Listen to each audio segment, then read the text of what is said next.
तो यहाँ आपके पास डेफिनेशन है, आप इसको समझेंगे। लिखा हुआ है the speed of sound is defined as the distance which a point on a wave such as compression और rarefaction travel per unit time.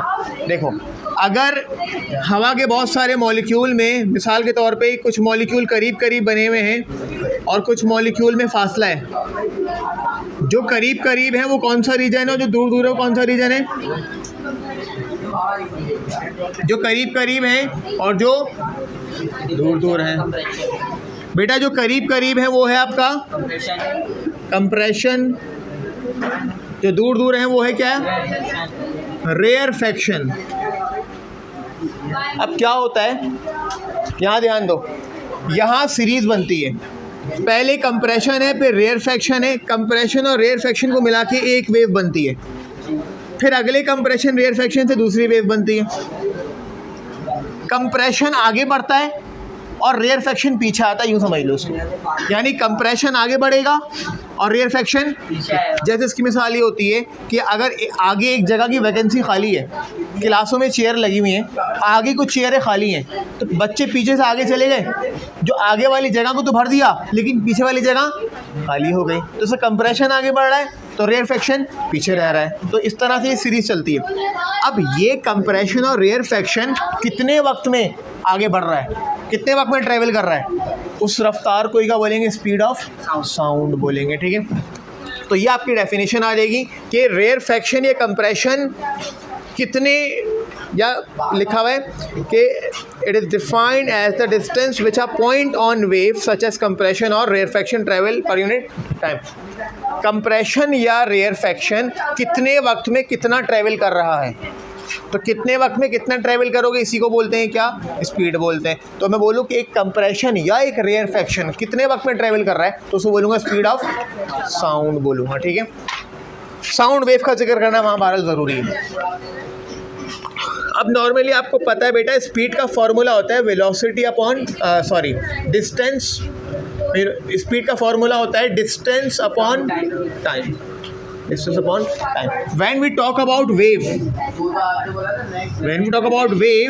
Compression, rarefaction, तो बेटा एक कंप्रेशन से एक पूरे रेयरफैक्शन का हिस्सा कहलाता है क्या? वेवलेंथ। तो यहाँ जो डिस्टेंस है वो असल में वेवलेंथ होती है, जो डिस्टेंस है वो वेवलेंथ। तो v equal to lambda upon, अब ये जो t होता है ना, ये क्या होता है? एक वेव को बनने में कितना टाइम लग रहा है, तो एक वेव को बनने में जो टाइम लगता है वो टाइम पीरियड होता है, तो नीचे का आ जाता है t। ये वही डेरिवेशन है जो मैंने आपको चैप्टर 1 में भी कराई थी। फिर आपको पता है कि लेमडा को अलग करो, 1/t को अलग करो, तो 1/t कहलाता है फ्रीक्वेंसी। तो लिहाजा v इक्वल टू, यानी ये वही फॉर्मूला है जो लाइट के ऊपर लगता है वही साउंड पे लगेगा। अब अगर आपको साउंड की स्पीड चाहिए तो साउंड वेव की फ्रीक्वेंसी और उसकी वेवलेंथ उन्हें मल्टीप्लाई करो तो आंसर आ जाएगा। या दूसरा आसान तरीका क्या?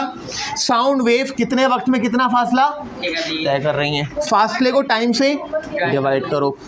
जैसे कि आपने क्या करा, एक लड़का काफ़ी दूर एक जगह पे खड़ा हुआ और एक आमने सामने दो लड़के खड़े हुए, एक के हाथ में है स्टॉप वॉच और दूसरा बच्चा वहाँ से करेगा क्लैप।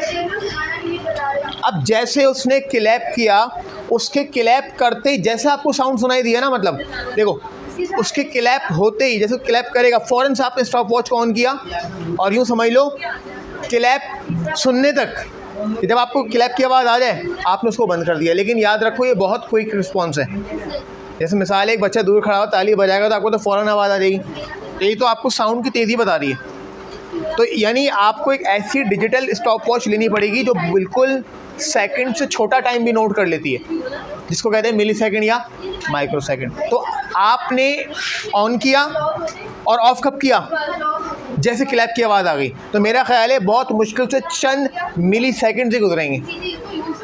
अच्छा, फिर आपको ये पता है कि बंदा आपसे कितना दूर खड़ा हुआ है, जहाँ उसने क्लैप किया और जहाँ आप खड़े हो ये फासला तो आप नाप सकते हो। ये फासला तो आप उस फासले को, एक बंदा यहाँ खड़ा हुआ है दूसरा बंदा यहाँ खड़ा हुआ है, इसने क्लैप किया तो साउंड यूँ गया, ये डिस्टेंस तो आपको पता होगा, आप नाप सकते हो कितना दूर खड़ा है मुझसे। हाँ, क्लैप होने और क्लैप सुनने तक का आपने क्या नोट करना है, टाइम। किसकी मदद से, एक डिजिटल एक स्टॉप वॉच जो बहुत कम से कम टाइम को भी मेजर कर सकती है। नॉर्मल है हमारे मोबाइलों में भी जो स्टॉप वॉच होती है वो भी सेकंड से छोटे वाले टाइम को भी बता देती है, लेकिन वो बहुत तेज़ भागता है टाइम, वो टाइम बहुत तेज़ भागता है। शायद आपको बस आप प्ले करो और स्टॉप कर दो तो उसमें भी कुछ डिजिट्स आगे बढ़ जाते हैं, तो ये बताता है कि थोड़ा बहुत टाइम आगे बढ़ा है ना। अच्छा, तो लिहाजा टाइम निकाल लिया, तो डिस्टेंस को टाइम से डिवाइड कराया तो क्या आ जाएगी, क्या आ जाएगी, स्पीड ऑफ साउंड आ जाएगी। बात समझ आ रही है? अच्छा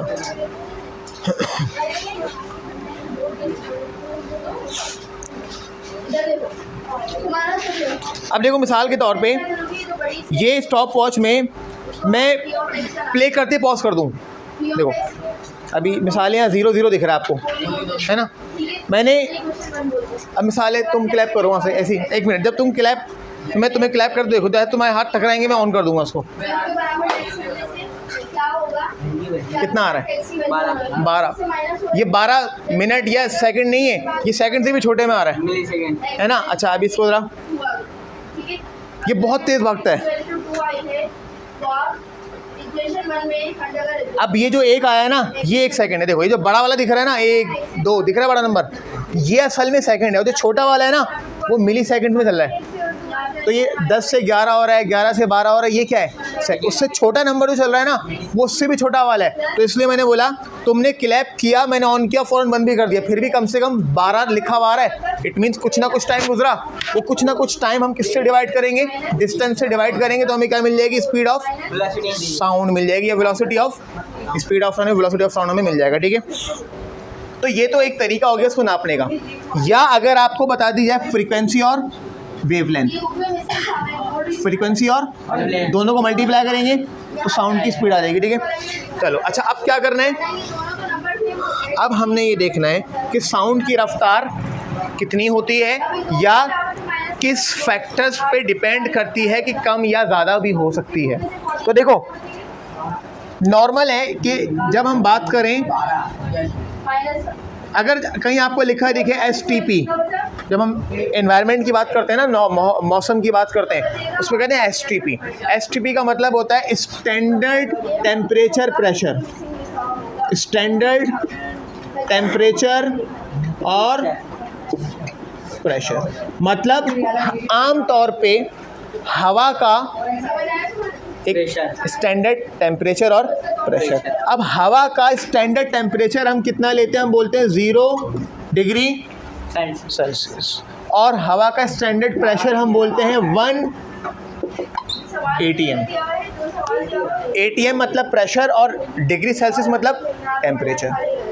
हमने एक स्टैंडर्ड बनाया है, हमने कहा कि इस टेम्परेचर पे और इस प्रेशर पे हमने एक्सपेरिमेंट करके कैलकुलेट करके साउंड की स्पीड निकाली, और वो साउंड की स्पीड तकरीबन इसके आसपास आती है 332 मीटर पर सेकंड। 332 के आसपास मैंने इसको बोला, ये एवरेज है, मतलब 330, 331, 333 या 334 भी हो सकती है, लेकिन किसके आसपास है, 332 के आसपास है। किस टेम्परेचर के ऊपर, जब टेम्परेचर कितना हो, 0 डिग्री। आपको पता है 0 डिग्री में क्या होता है, पानी बर्फ़ बन जाता है। ये वो ठंड वाला टेम्परेचर है, जब निहायत ही क्या हो, सर्दी हो, जब हर कोई जम जाएगा फिर भी साउंड भाग रहा है कितनी रफ्तार से, 332 की रफ्तार से। तो इसका मतलब तो ये होगा कि जब जैसे जैसे टेम्परेचर बढ़ेगा, गर्मी की तरफ आएगा, तो साउंड की रफ्तार और तेज़ हो जाएगी। जब वो 0 डिग्री पर भी कितनी रफ्तार रखता है, 332, तो टेम्परेचर जब बढ़ेगा तो साउंड की रफ्तार बढ़ेगी, वो और तेज़ भागेगा। इसका मतलब है गर्मियों में साउंड ज़्यादा तेज़ ट्रैवल करता है एज़ कम्पेयर टू सर्दियाँ। अच्छा, टेम्परेचर 0 से जितना गिरेगा माइनस में जाएगा, -1, -2, -3। टेम्परेचर जब माइनस में जाएगा ना, तो एक तो वैसे ही मुंह बंद हो जाएगा, एक तो वैसे ही आपकी आवाज़ नहीं निकल रही होगी, वो एक अलग मसला है। लेकिन अगर साउंड जनरेट हो रहा हो, आपने म्यूज़िक चलाया हुआ है या माइक में इमाम साहब ऐलान कर रहे हैं, एक वो साउंड तो आ रहा है ना, साउंड ट्रैवल कर रहा है, सर्दियों में साउंड की ट्रैवल की रफ्तार और कम हो जाएगी, टेम्परेचर बहुत गिर जाएगा। जितना टेम्परेचर गिरेगा साउंड की रफ्तार उतनी, जितना टेम्परेचर बढ़ेगा साउंड की रफ्तार उतनी फास्ट हो जाएगी। तो ये कहलाता है effect of temperature on speed of sound. हम यहाँ दो इफेक्ट्स पढ़ेंगे, effect of temperature on speed of sound और effect of humidity on speed of sound. गर्मी के बढ़ने से या कम होने से साउंड की रफ्तार पर फर्क पड़ता है। और हवा में जो नमी आ जाती है, हवा में नमी, जिस तरह सर्दियों में हम देखते हैं कि ओस ज़्यादा होती है, ओस हो जाती है। फिर आप देखते हैं कि जब गाड़ी के शीशों पे पानी गिरा हुआ होता है, या नॉर्मली आप अपने छत पे भी सुबह सुबह जाएंगे तो पानी गिरा हुआ दिखाई दे रहा होता है, वो ओस होती है जो किसी सरफेस के ऊपर पड़ती है तो हवा कन्वर्ट हो जाती है पानी में, ठीक है। या जिस तरह आपने देखा होगा फ्लावर्स के ऊपर पानी पड़ा होता है, कभी आपने देखा होगा अमूमन फ्लावर्स के पत्तों के ऊपर पानी के ड्रॉप्स दिखाई दे रहे होते हैं जब ओस पड़ती है। तो ये ही बेसिकली क्या है, हवा में मौजूद नमी, जिसको क्या बोलते हैं, ह्यूमिडिटी। क्या बोलते हैं, फैक्टर्स दैट अफेक्ट, असर रखते हों, अफेक्ट उसको तब्दील कर दें, उस पर कोई फ़र्क पड़े, affect the speed of sound, ठीक है भाई, factors that affect the speed of sound. So हम इसमें लिखेंगे, आपके पास बुक में पैराग्राफ बना हुआ है, the speed of sound is affected by a variety of factor. बहुत सारे ऐसे फैक्टर्स हैं, ऐसे क्वांटिटीज़ हैं जिससे साउंड की रफ्तार पे फ़र्क पड़ता है। उनमें से हम अभी यहाँ बात जिसकी कर रहे हैं वो कौन है, 2 of the factor affecting the speed of sound in the air are given in detail below. यहाँ हम उनमें से 2 की बात कर रहे हैं। उसमें से पहला कौन सा है, इफेक्ट, पहले की बात करेंगे इफेक्ट ऑफ टेम्परेचर, ठीक है, और दूसरा हमारे पास है effect of humidity, effect of humidity.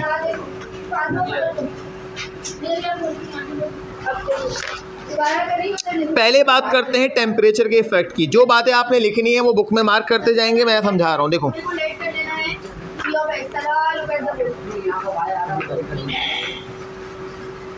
यहाँ पे अब सुनो, वेरिएबल y है तो यहाँ पे भी आप y लिखो, जो वेरिएबल होगा वो। अगर आप एक बात बताओ कि आप ये बात करते हैं कि हवा जो है वो दायरे मैटर है, ठीक है, हवा एक मैटर है और हर मैटर के अंदर जो है वो मॉलिक्यूल्स होते हैं, एटम्स होते हैं। अब हवा के मॉलिक्यूल्स हैं बहुत सारे, जो मॉलिक्यूल्स होते हैं चाहे वो सॉलिड में हो, लिक्विड में हो या गैस में हो, ये हमेशा मूव करते हैं। हाँ, अगर इन्हें एक जगह कैद कर दिया जाए तो ये रुक जाएंगे। जिस तरह सॉलिड होता है, सॉलिड के अंदर बहुत सारे मॉलिक्यूल होते हैं लेकिन इनके पास जगह नहीं होती मूव करने के लिए, तो ये वाइब्रेट कर रहे होते हैं। इनके अंदर क्या होती है, वाइब्रेशन। अगर लिक्विड की बात करें तो उनमें गुंजाइश ज़्यादा होती है, जब भी पानी आराम से बह जाता है, फ्लो कर जाता है, क्योंकि उसके मॉलिक्यूल में स्पेस बहुत होता है, वो मूव करते हैं। और गैस स्प्रे करो तो फैल जाता है, क्योंकि सबसे ज़्यादा फ्री किसके मॉलिक्यूल होते हैं, हवा के, इनमें गैप बहुत ज़्यादा होता है। तो अभी हम यहाँ बात कर रहे हैं कि एक, आप यूँ अज्यूम करो बहुत सारे मॉलिक्यूल्स हैं और मॉलिक्यूल मूव कर रहे हैं। आपको पता है मूव करने के लिए क्या चाहिए होता है, एनर्जी चाहिए होती है। जब टेम्परेचर बढ़ता है, टेम्परेचर बढ़ने का मतलब है वो ऑब्जेक्ट गर्म हो रहा है, गर्म होने का मतलब है उसको एनर्जी मिल रही है। अगर किसी का टेम्परेचर बढ़ रहा है इट मीन्स उसको हीट एनर्जी मिल रही है। क्या मिल रही है, जैसा धूप से कोई चीज़ गर्म होती है तो हम कहते हैं उसका टेम्परेचर बढ़ गया।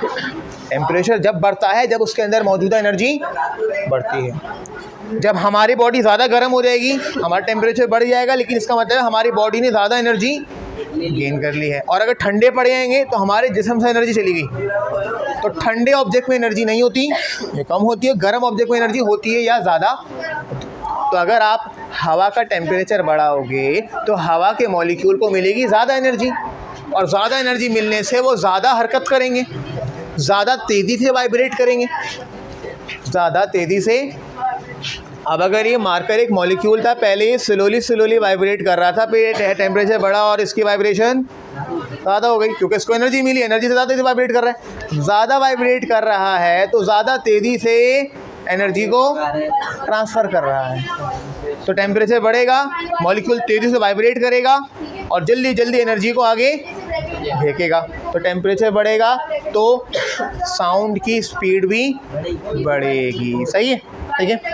अब पैराग्राफ में क्या लिखा है देखो, temperature is also a condition date affects the speed of sound. Temperature से साउंड पे फ़र्क पड़ता है। Heat is a form of energy. जो हीट होती है वो एक एनर्जी होती है that depends upon the kinetic energy of molecule, जिसका ताल्लुक किससे होता है, काइनेटिक एनर्जी से। यानी अगर आपने किसी को हीट दिया है तो उसको क्या मिल गया, उसको मिल गया काइनेटिक। और याद रखना काइनेटिक एनर्जी क्या होती है, टू मूव या टू वाइब्रेट। वाइब्रेट करने या हरकत करने या मूव करने के लिए जो आपको एनर्जी चाहिए वो कौन सी एनर्जी है, काइनेटिक एनर्जी। उसकी वजह कि जो वर्ड काइनेटिक है इसका मतलब होता है मूवमेंट, हरकत। काइनेटिक का मतलब ही मोशन है, मूवमेंट है, हरकत है। काइनेटिक है तो हरकत है, ठीक है। Now so heat is a form of energy that depends upon the kinetic energy of molecules. Book में देखो ना, molecules of the medium at higher temperature have more energy.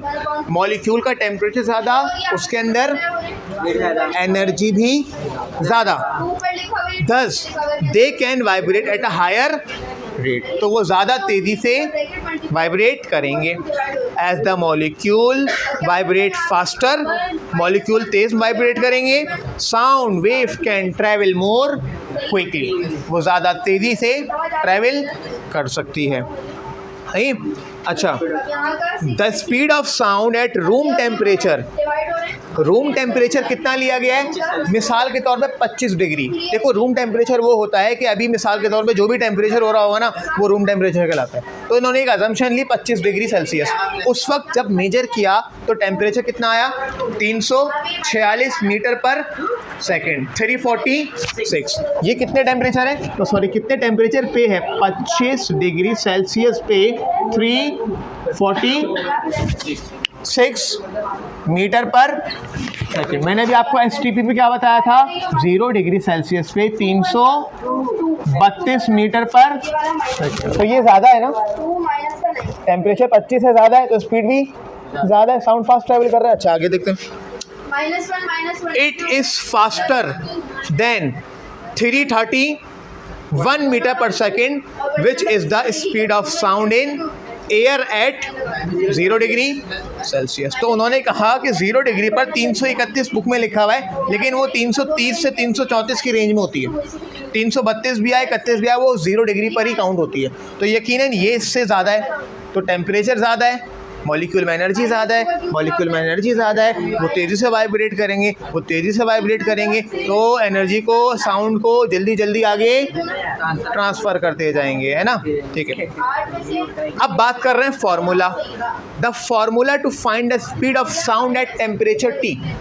अगर हमें कोई टेम्परेचर दिया और कहा इस टेम्परेचर पे साउंड की स्पीड निकालो, है तो वो कैसे निकालनी है, वो फार्मूला आपके पास ये है, इसको समझेंगे, न्यूमेरिकल करेंगे। इसका फार्मूला है 331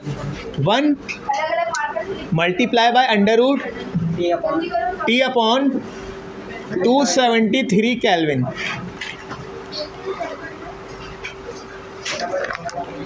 फिर इसमें लिखा हुआ है where V is the speed of sound.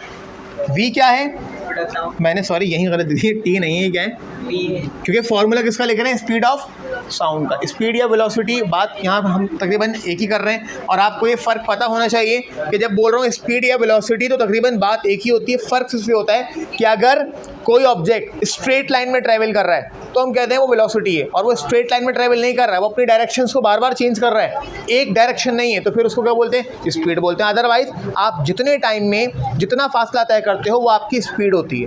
हाँ, अगर वो एक डायरेक्शन के अंदर है तो उसे क्या बोलेंगे, वेलोसिटी। लेकिन क्योंकि इस वक्त हमारा काम डायरेक्शन से नहीं है, मैग्नीट्यूड से, तो मैं स्पीड बोलूँ वेलोसिटी, बात अभी एक ही हो रही है। तो speed of sound 331 multiply under root T upon 273। अब सुनो, ये 331 क्या है, ये तो फिक्स हो गया कि साउंड की स्पीड 0 डिग्री पर, हमने एक स्टैंडर्ड बना दिया। अब इससे ज़्यादा होगी तो नोट करेंगे, इससे कम होगी तो नोट करेंगे। फॉर्मूले में क्या आ रहा है, T/273 केल्विन। अब ये T क्या है, ये वो टेम्परेचर है जिस पे वो आपको कहेगा साउंड की स्पीड मालूम करो। लेकिन जब आप वो टेम्परेचर यहाँ रखेंगे तो अगर तो वो आपको टेम्परेचर कहता है कि भाई आपको मैं टेम्परेचर कह रहा हूँ 30 डिग्री सेल्सियस, इस पे आप साउंड की स्पीड निकालें, तो आप फॉर्मूले में 30 नहीं रखेंगे। याद रखें कि टेम्परेचर के 3 यूनिट होते हैं, एक होता है सेल्सियस, एक होता है फ़ारेनहाइट, एक होता है केल्विन।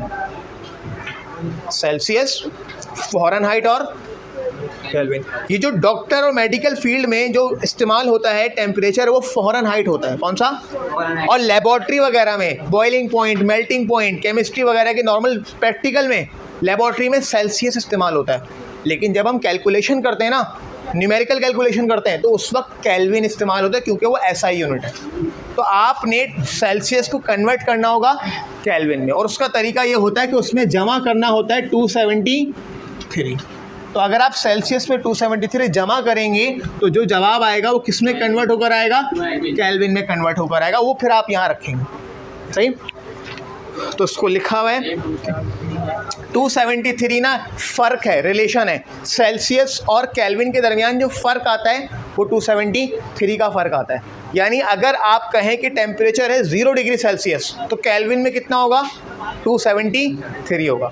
मतलब अगर देखो सेल्सियस का स्केल शुरू हो रहा है 0 से, 0 के बाद 1 आ रहा है, तो केल्विन का कहाँ से शुरू होगा, 273 से 274। यानी वो शुरू ही आप मान लो कहाँ से हो रहा है। अगर आप दोनों को कंपेयर कर रहे हो तो जहाँ सेल्सियस का 0 आ रहा है वहाँ केल्विन का कितना आएगा, 270। तो इसीलिए सेल्सियस का जो भी वैल्यू होगा आप उसमें जमा कर देंगे या ऐड कर देंगे 273 ना। अब इस फॉर्मूले के बाद एंड में लिखा हुआ है कि T क्या है, V speed of sound, T is the absolute temperature of air, जो उस वक्त टेम्परेचर होगा एयर का। दिस फार्मूला शोज डैट, ये फार्मूला हमें क्या बताता है, that is speed of sound in air, कि साउंड की रफ्तार हवा में कैसी है, is directly proportional to the square root of the absolute temperature. Figure वाली वैल्यू काट देना, thus the temperature of air increase so the speed of sound will, so the speed will also. ये बात पूरी लिखनी है लेकिन यहाँ समझो, यहाँ उसने बोला स्पीड का रिलेशन टेम्परेचर के साथ डायरेक्टली प्रोपोर्शनल का है। कैसा है, देखो एक इक्वेशन में जो पैरामीटर दोनों ऊपर होते हैं ना, तो इनका रिलेशन डायरेक्ट होता है, और अगर कोई नीचे लिखा होता तो उसका रिलेशन इन्वर्स होता। तो अगर टेम्परेचर बढ़ेगा तो स्पीड भी बढ़े, टेम्परेचर कम होगा तो स्पीड भी कम होगी। तो उसने बोला इसलिए कि अगर टेम्परेचर बढ़ता है so the speed will also increase. ठीक है, तो ये आपका एक एक्सप्लेनेशन हो गया इस effect of temperature on speed of sound. अब ये करते हैं और इसका न्यूमेरिकल करते हैं, फिर हम ह्यूमिडिटी के ऊपर आएंगे। तो देखो इसके फ़ौरन बाद आप क्या करेंगे, ह्यूमिडिटी पे आने से पहले आप वर्क एग्जाम्पल 2 निकालेंगे। अच्छा बेटा, अब ये सवाल समझ लो, इस effect of temperature on speed of sound का न्यूमेरिकल है, वर्क एग्जाम्पल 2 है। Calculate the speed of sound. तो क्या मालूम करना है बेटा, हमें मालूम करना है V।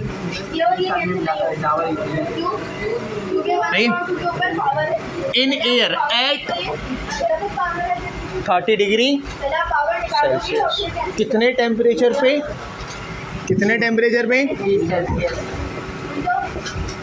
इसमें जमा कर देंगे 273, कितना बन जाएगा, 303 केल्विन। ये वाला इस्तेमाल करेंगे, ये आपका डेटा बन रहा है। गिवन क्या है, speed of sound eight 0 degree is 330। ये आप डेटा में नहीं भी लिखो तो भी मसला नहीं है, लिखना चाहो तो ऐसे लिख लो, V लिखो और नीचे सबस्क्रिप्ट में 0 लगा दो। तो ये क्या बता रहा है कि ये वो स्पीड है जो 0 डिग्री पर है, और जो आपने मालूम करनी है वो कितने टेम्परेचर पे होनी चाहिए, 30 डिग्री पे, है ना। अब आपने करना है सॉल्यूशन, और फॉर्मूला क्या लगाना है, अभी बताया, V equal to 331 multiply by √T/273 kelvin. ये आपका फॉर्मूला आ गया। क्या हो जाएगा 331 मल्टीप्लाई बाय, यहाँ क्या आएगा 30 आएगा या 303 आएगा? 300 केल्विन वाला आएगा बेटा, केल्विन वाला। कौन सा वाला आएगा? ठीक है, 303 केल्विन डिवाइड बाय, सही, 331 मल्टीप्लाई बाय, केल्विन से केल्विन कट जाएगा, 303 को डिवाइड करेंगे 270 3 पे, और जो आंसर आएगा उसका ले लेंगे स्क्वायर रूट। मैं फ़िलहाल वो आंसर लिख रहा हूँ 1.109, आगे भी आ रहा है, मैंने इतना लिख दिया बस, ठीक है। अब इस वैल्यू का क्या कर लेंगे अगले स्टेप में? सिंपल कैलकुलेटर में क्या होगा, आप ये नंबर लिखेंगे और छोटा रूट का बटन दबा देंगे तो रूट आ जाएगा, ठीक है। 331 मल्टीप्लाई बाय, इसका रूट लेंगे 1.109, तो रूट आएगा 1.05, सही, ये इसका रूट आ गया। अब क्या करना है, 331 को मल्टीप्लाई करना है 1.05 से, तो आपका आंसर आएगा 347.55। आप चाहो तो इसको ओवरऑल राउंड ऑफ करके कितना लिख दो, 340, क्यों, हाँ सॉरी 340, अरे सही तो कर रहा था, 7 के बाद 8 आता है ना, 7.5। असल में हमने यहाँ भी वैल्यू पूरी नहीं ली थी। जब आप वैल्यू पूरी लेना तो आंसर बहुत एक्यूरेट आता है, कुछ वैल्यू छोड़ दें तो थोड़ा बहुत कम आता है। तो अगर इतना आंसर आएगा आप इसको छोड़ दो, ये भी ठीक है, और अगर आप इसको 348 भी लिख देंगे तो वो भी ठीक है। और क्वेश्चन नंबर 1 है, क्या कह रहा है, calculate the speed of sound in air eight 50 degree Celsius given that the speed of sound eight 0 is 331। Same सवाल है, सिर्फ फ़र्क क्या है, टेम्परेचर 30 नहीं दिया हुआ, 50 दिया हुआ है, सेम सवाल है, बस टेम्परेचर कितना है वहाँ पे 50। बिल्कुल ऐसे ही होगा। अब अभी बैठ के करेंगे इसको, उसके बाद ना ये आपका डू योर सेल्फ है, खुद से करना है, ठीक है। अभी आप इसको नोट करें और इस वाले को सॉल्व करें बस, फिर हम कल करेंगे ह्यूमिडिटी वाला नेक्स्ट क्लास में।